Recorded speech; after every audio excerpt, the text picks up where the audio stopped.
جناب صدر اور مہمانان گرامی، حلقہ ارباب ذوق پاک ٹی ہاؤس لاہور کا نیا سلسلہ جشن شعراء اس حوالے سے اہم ہے کہ یہ کسی ایک شاعر یا فرد کو خراج تحسین پیش کرنے تک محدود نہیں، یہ ادبی قبیلے کے زندہ لوگوں کا زندہ پروگرام ہے، روایت سے ہٹ کر اور کسی بناوٹ یا دنیاوی فوائد کے حصول کے لالچ سے پاک، صرف اور صرف شعری قبیلہ کے نمائندہ شعراء کی تحسین کا پروگرام۔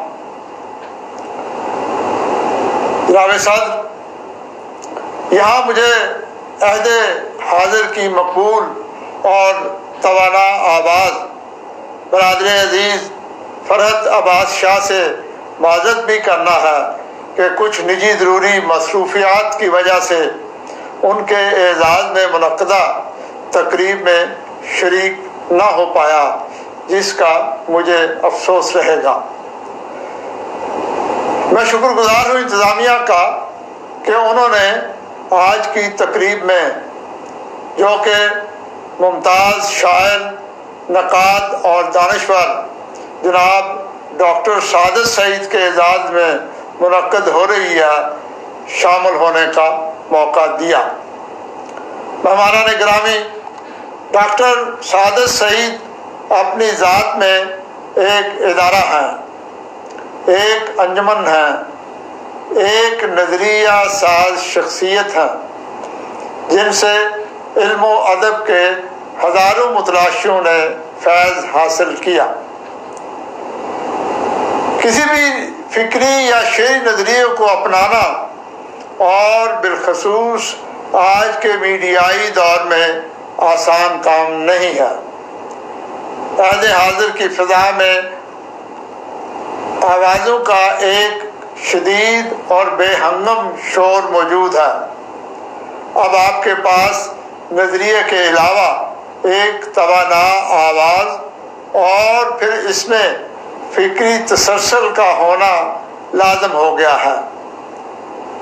اگر ان حالات میں کوئی شخص اپنے گرد ایک ہجوم اکٹھا کر لے تو میں اسے ایک کامیاب شخص کہوں گا۔ اس حوالے سے ڈاکٹر صاحب کی کارکردگی متاثر کن ہے۔ ان کی شاعری، تنقید اور فکر سے فیض یاب ہونے والے افراد کی تعداد میں مسلسل اضافہ ہو رہا ہے۔ ملکی اور غیر ملکی لائبریریوں میں ان کی کتابیں پڑھی اور دیکھی جا رہی ہیں، لیکن سوال یہ ہے کہ ان کے فکری نظریے کی اصل کیا ہے؟ میرے نزدیک ڈاکٹر سعادت سعید کے شعری نظریے کی بنیاد سماجی الجھنوں میں جکڑی سسکتی انسانیت کی آواز بن کر سماج کے جبر کے سامنے کھڑا ہونے پر استوار ہے۔ جناب علی، اس آواز کو بغاوت قرار نہیں دیا جانا چاہیے۔ یہ دھیمے سروں میں چیخ سے مشابہ ہے، جو جبر کے ہاتھ کاٹتی نہیں لیکن جابر کی سوچ تک رسائی اور اسے سوچنے کی دعوت دینے کی اہلیت ضرور رکھتی ہے۔ اسی نظریے کے فروغ کو ہی انہوں نے نئی شاعری کی تحریک کا نام دیا ہے، اور اس جد و جہد میں انہوں نے مروجہ شعری اصولوں سے بغاوت اور ادبی قاعدہ پرستوں پر بھی تنقیدی نشر چلانے سے دریغ نہیں کیا۔ جناب صدر، میرے نزدیک ایک اچھی تخلیق اپنی ساخت اور آواز بلکہ نام تک کا انتخاب خود کرتی ہے، اور تخلیق کار کا مشاہداتی مطالعہ اور تجربہ اس کی پیشکش میں معاون بنتا ہے۔ اگر ایسا نہیں تو وہ تخلیق نہیں، محض کرافٹ مین شپ ہے۔ نسری نظم کے حق میں اور مخالفت میں بہت سی گفتگویں ہوئی ہیں اور ہوتی رہیں گی۔ میں ڈاکٹر سعادت سعید کو نثری نظم کا فطری شاعر کہوں گا۔